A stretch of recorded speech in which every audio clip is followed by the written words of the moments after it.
aujourd'hui, il y a tellement d'informations en ligne, il y a tellement d'informations dans les livres, il y a tellement de problèmes dans notre écosystème, dans notre environnement. Du coup, ça devient difficile parfois de savoir réellement qu'est-ce qu'on doit faire. Donc, comment est-ce que toi tu as fait? À quel moment est-ce que tu as su que non, tu étais sur le bon chemin? Et qu'est-ce que ceux qui n'ont pas encore trouvé leur voie, ceux qui ne savent pas encore ce qu'ils vont faire, comment est-ce qu'ils peuvent s'y prendre?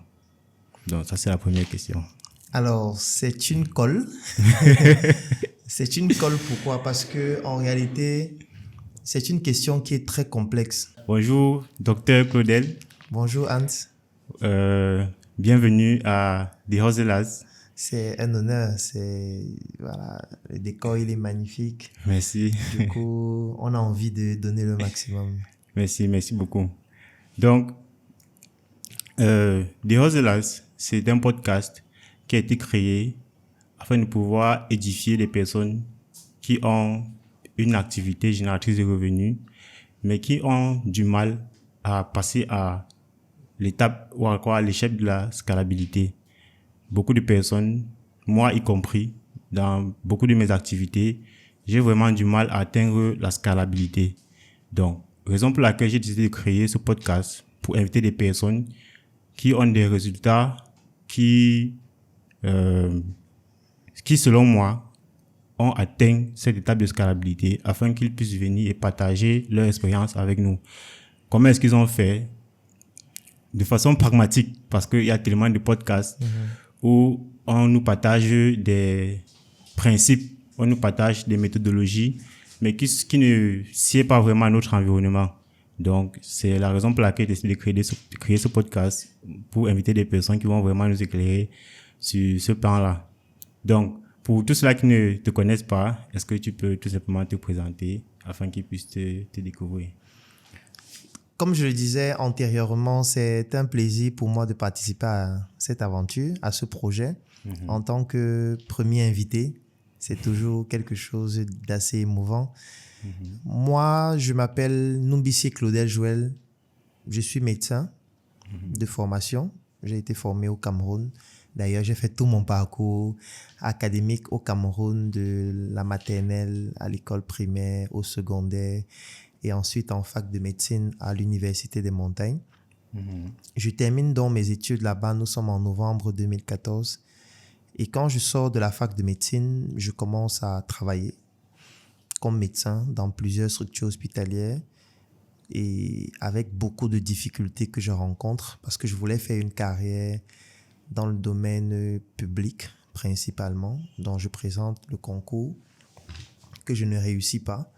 Et ça a été un gros déclic pour moi parce que je ne me retrouvais pas dans les structures hospitalières privées et confessionnelles. J'estimais que ma place ne s'y trouvait pas, que ce soit en termes de qualité de travail, que ce soit en termes de responsabilité que j'avais, que ce soit en termes de revenus. Et je me suis donc dit qu'il faut que je me lance. Donc c'est comme ça que je débute ma carrière entrepreneuriale. Nous sommes en 2015 avec des projets comme SOS Médecins Cameroun. Ensuite, il y a eu la Startup Academy. Ensuite, il y a eu tellement d'autres projets qui se sont enchaînés. SM, Startup Group, Scénic, Tontine structurelle africaine, Joka, bref, tellement de projets. Et beaucoup d'échecs aussi. On a tellement échoué. Oui. J'ai dit toujours que si on a lancé 10 projets, on a échoué 9. Et voilà, c'est aussi ça le coût de l'apprentissage.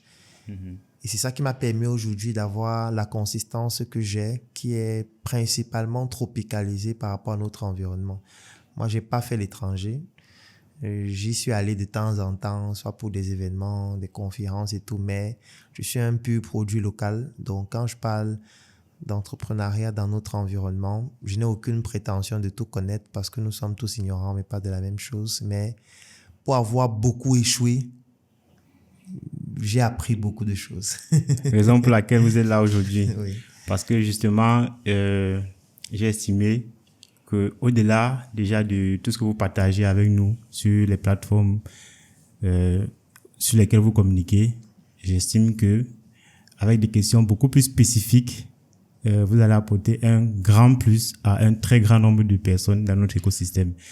Donc, du coup, avant de poser ma première question, je vais me présenter parce que beaucoup aussi ne me connaissent pas. Donc, je suis Siabdje Hans.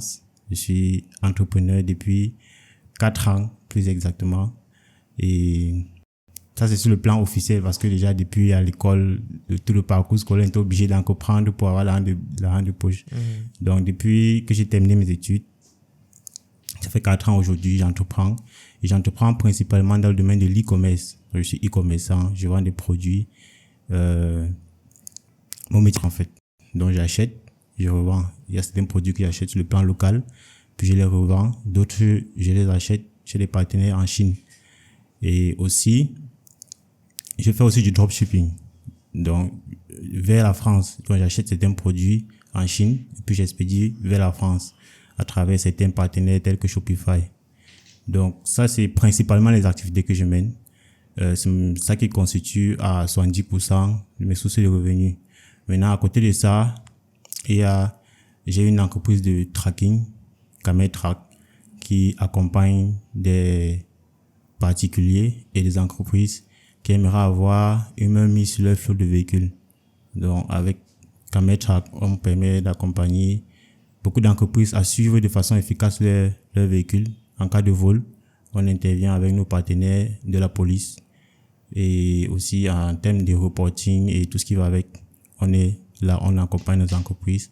À côté de ça, on a notre incubateur des e-commerçants qui a été mis sur pied il y a cela 6 mois, qui est WeCrea. C'est un incubateur où nous accompagnons des personnes qui veulent saisir les opportunités du digital. Parce que e-commerce, c'est pas seulement la vente des produits, il y a aussi la vente des services, la vente des prestations. Donc tout cela, lorsqu'on utilise déjà l'internet pour vendre, c'est de l'e-commerce. Donc lorsqu'on dit souvent e-commerce, beaucoup se limitent à la vente des produits et services. Donc à travers WeCrea, on accompagne beaucoup de jeunes afin de pouvoir eux aussi tirer leur épingle du jeu de ce magnifique bijou qu'est le digital. Donc à côté de ça aussi, j'ai une entreprise de livraison parce que en Afrique, qui dit e-commerce dit logistique. Forcément. Voilà. Donc en réalité, comme vous avez dit dans une de vos vidéos, l'e-commerce, c'est la logistique en fait. Le real business, c'est la logistique. Oui. C'est au vu des différentes difficultés que j'ai rencontrées lorsque lorsque je n'avais pas d'entreprise de logistique, et il était important pour moi pour pouvoir augmenter mes chiffres. J'étais obligé de créer une entreprise de logistique. Donc, à côté de ça aussi, on a aussi une entreprise qui fait de la création de contenu audiovisuel, principalement les films courts-métrages, les films documentaires, les films web-séries et les films longs-métrages aussi.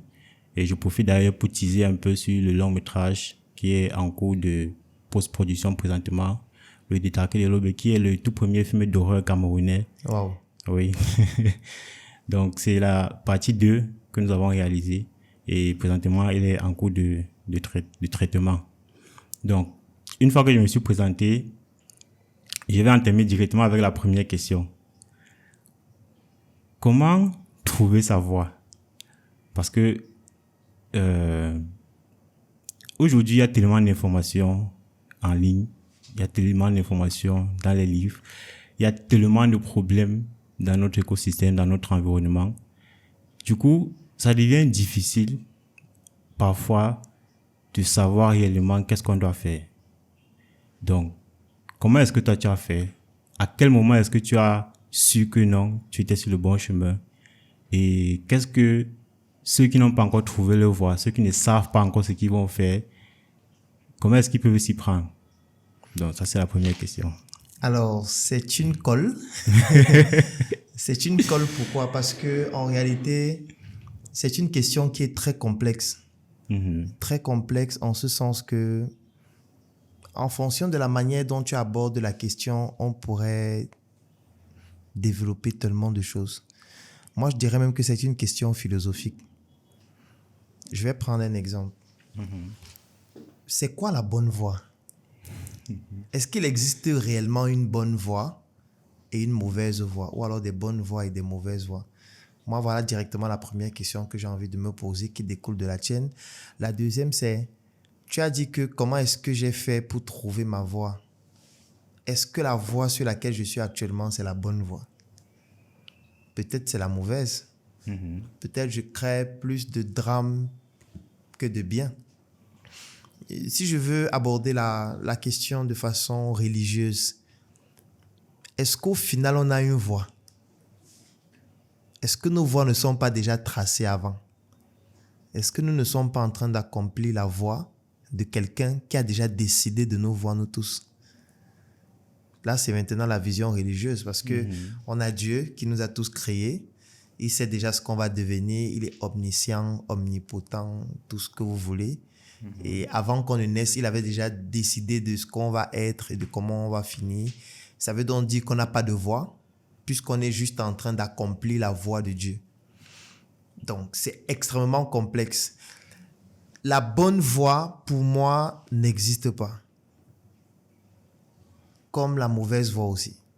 Mais même là, si on veut analyser ça d'un point de vue mathématique, on comprend très vite qu'il n'est pas possible de démontrer que quelque chose n'existe pas. Donc, c'est très complexe, c'est très difficile. Tout ce que je peux dire, c'est il faudrait que chacun identifie ce qui lui permet d'être heureux. On pourra encore faire un débat philosophique sur le bonheur, c'est quoi être heureux, machin et tout. Oui. Mais au moins, une chose dont on est certain, c'est que le bonheur, c'est quelque chose qui est c'est un chemin et non une destination. Et on peut être heureux de plusieurs manières possibles. Il y a des personnes qui sont heureuses du fait d'avoir beaucoup d'argent, d'autres qui sont heureuses du fait d'être en bonne santé, d'autres qui sont heureuses du fait d'avoir une bonne famille. Donc, c'est chacun qui a sa définition du bonheur. Et tout ça découle aussi de notre environnement, de notre patrimoine génétique, de nos connaissances. Donc, si je dois parler de la voie, je dirais, chacun au fond de lui sait ce qui lui fait plaisir. Moi, aujourd'hui, je sais ce qui me fait plaisir. Je sais qu'en faisant telle chose, ça me procure du bien. En faisant telle chose, je ne m'y retrouve pas. Donc, partant de là, et cette chose-là aussi est un fruit d'une forme de manipulation, parce que ce qui nous fait plaisir est fonction aussi de l'environnement dans lequel on a grandi, est fonction de nos parents qui nous ont transmis un certain patrimoine, est fonction de nos connaissances. Quelqu'un qui a grandi à Douala, à Deido, et qui a fait 20 ans là, n'aura pas les mêmes envies, n'aura pas les mêmes choses qui lui procurent du plaisir comme celui qui est né à Washington et qui a fait 20 ans là-bas. Donc, ça veut dire qu'il y a un ensemble de choses qui influencent sur ce qui nous fait plaisir.